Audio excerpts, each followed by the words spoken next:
राहुल गांधी जाने वाले हैं जेल। और राहुल गांधी को जेल भेजने का जो मास्टर प्लान बीजेपी ने और सरकार ने बनाया है, और डीप स्टेट यानी कि वो लोग जो राहुल गांधी को प्रमोट करते हैं, वो पत्रकार या वो लोग या फिर वो सिस्टम, किस तरीके से नरेंद्र मोदी और सरकार अब उसे तोड़ने जा रही है। राहुल गांधी को 3 अलग अलग सेगमेंट के केस, एक केस नहीं 30 केस अलग हैं, 39 केस भी हैं, लेकिन अब कौन कौन से सेगमेंट के केसेस में अब जांच तेज होने वाली है और राहुल गांधी का जेल जाना लगभग तय सा है। पूरा वीडियो देखिएगा अंत तक।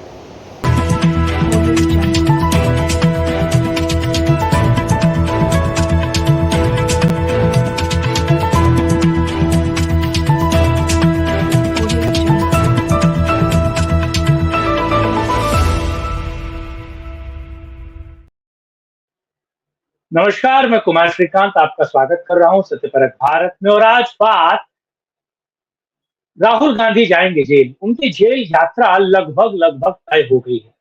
आपको याद है कि 2 दिन पहले और लगातार बीच चुनाव के बीच ही नरेंद्र मोदी लगातार इस बात को कहते रहते थे कि ये जो डीप स्टेट वाले हैं, यानी कि ये जो इकोसिस्टम है, इस इकोसिस्टम को यानी कांग्रेस के हिमायतों को तोड़ना है।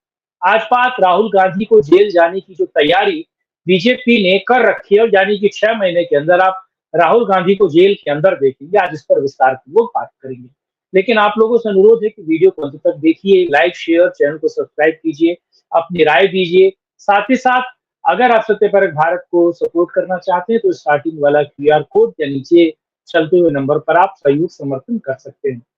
देखिए, नरेंद्र मोदी इस बात को बेहतर जानते हैं और बीजेपी बेहतर जानती है कि अगर आप 100 बार एक झूठ को बोलेंगे तो 101वीं बार वो झूठ जो है वो सच की तरह नजर आएगा।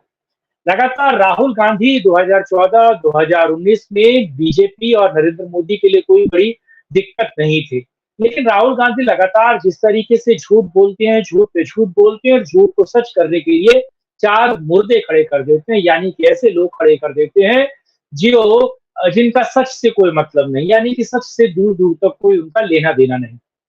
आपको पता है, खटाखट 8,500 वाली रणनीति उन्होंने अपनाई और नरेंद्र मोदी पर लगातार आरोप प्रत्यारोप का कार्यक्रम किया।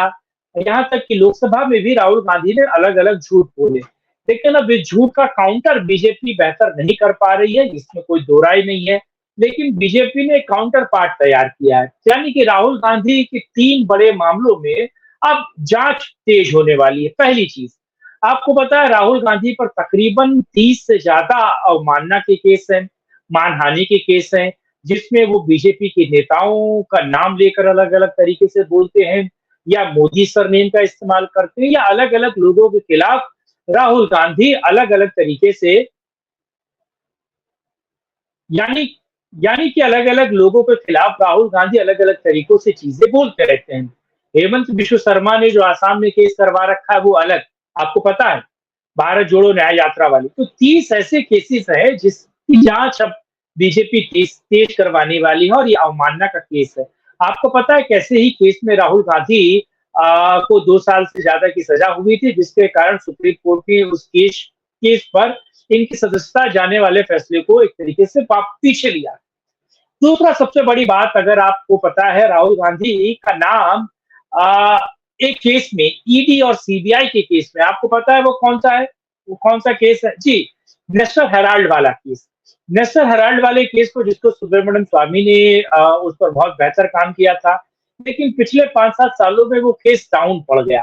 लेकिन बीजेपी ने अब ये तैयारी कर रखी है कि नेशनल हेराल्ड और यंग इंडिया में जिस तरीके से करप्शन हुए, लाखों करोड़ों रुपए के नारे वारे हुए, और यंग इंडिया और नेशनल हेराल्ड की प्रॉपर्टी जो सोनिया गांधी और राहुल गांधी के बीच बांटी गई, बंदर बाट की गई, उसको लेकर अब बीजेपी ने तैयारी कर रखी है।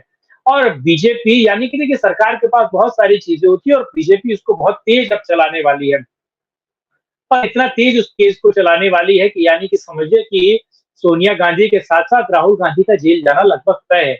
यानी कि 39 से ज्यादा केस अवमानना वाले, आसाम वाले, यूपी का एक केस, वो केस तो है ही, और एक नेशनल हेराल्ड का केस है। नेशनल हेराल्ड और यंग इंडिया की प्रॉपर्टी किस तरीके से माँ बेटों ने कमाई खाई और कैसे उस पर ऐशबाजी की, ये एक केस।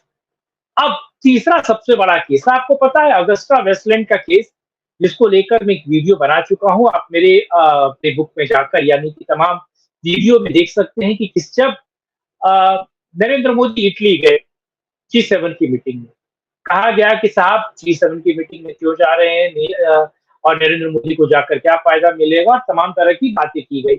लेकिन नरेंद्र मोदी जब गए थे इटली तो वो इसीलिए गए थे ताकि ये जो अगस्टा वेस्टलैंड का केस है, जिसमें कवरत्रोकी बंधु और वो तमाम फिफिन मैंने कहा ये तमाम वो कंपनियाँ जो 420 की है, जिनको सज़ा इटली में हो चुकी है और उसके डॉक्यूमेंट्स यानी कि जिसमें सीधे-सीधे ये बात क्लियर कट है कि राहुल गांधी और सोनिया गांधी एक एंटनी और तमाम उन लोगों को 2000 करोड़ से ऊपर तक का एक तरीके से रिश्वत दी गई थी और जो वीआईपी चॉपर्स खरीदने के लिए जिसमें पूर्व वायुसेना अध्यक्ष त्यागी जी जेल में भी रहे हैं, वो सारी चीजें आपको आपको पता है।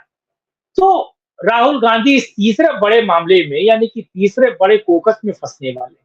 यानी कि बीजेपी नरेंद्र मोदी ने एक बहुत बेहतर रणनीति बनाई है और अब रणनीति इस तरीके से भी समझ सकते हैं कि यानी कि वो जो लोग वो जो एक मीडिया या फिर एक जगत जो बीजेपी के विरोध में नरेंद्र मोदी के विरोध में और अलग सिस्टम या अलग तरीके की चीजें बनाने के लिए खड़ा होता था उसके खिलाफ एक पूरी की पूरी टीम बीजेपी ने खड़ी की है उतार दी है और वो बीजेपी के लिए बेहतर काम कर रही है ऐसे पत्रकारों के विरोध में भी बात कर रही है और ऐसे ऑस्ट्रेलिया और न्यूजीलैंड के 7 पत्रकारों को बीजेपी ने वापस यानी कि सरकार ने वापस उनको उनके देश भेज दिया है।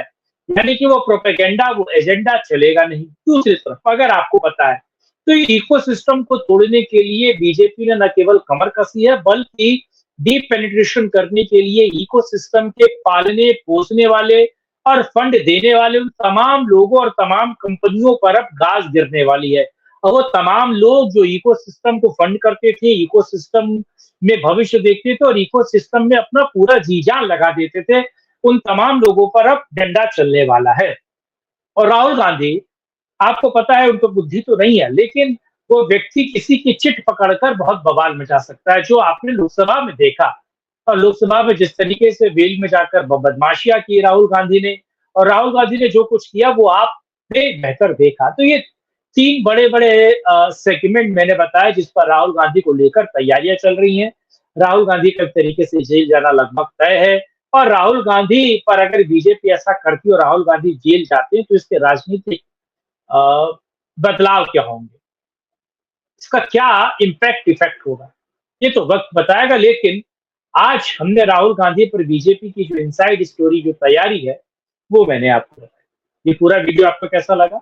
लाइक कीजिएगा, शेयर कीजिएगा, डिफरेंट प्लेटफ़ॉर्म पे इसको अलग-अलग लोगों तक भेजिए। साथ ही साथ आप स्वच्छ परक भारत के बारे में कमेंट करके बता सकते हैं, इस वीडियो के बारे में अपनी राय बता सकते हैं एवं आप क्यूआर कोड यानी चलते हुए नंबर पर सत्य परक भारत को समर्थन सहयोग दे सकते हैं। साथ जुड़ने के लिए मुझसे बात करने के लिए बहुत धन्यवाद। जय हिंद, जय भारत, वंदे मातरम, नमस्कार।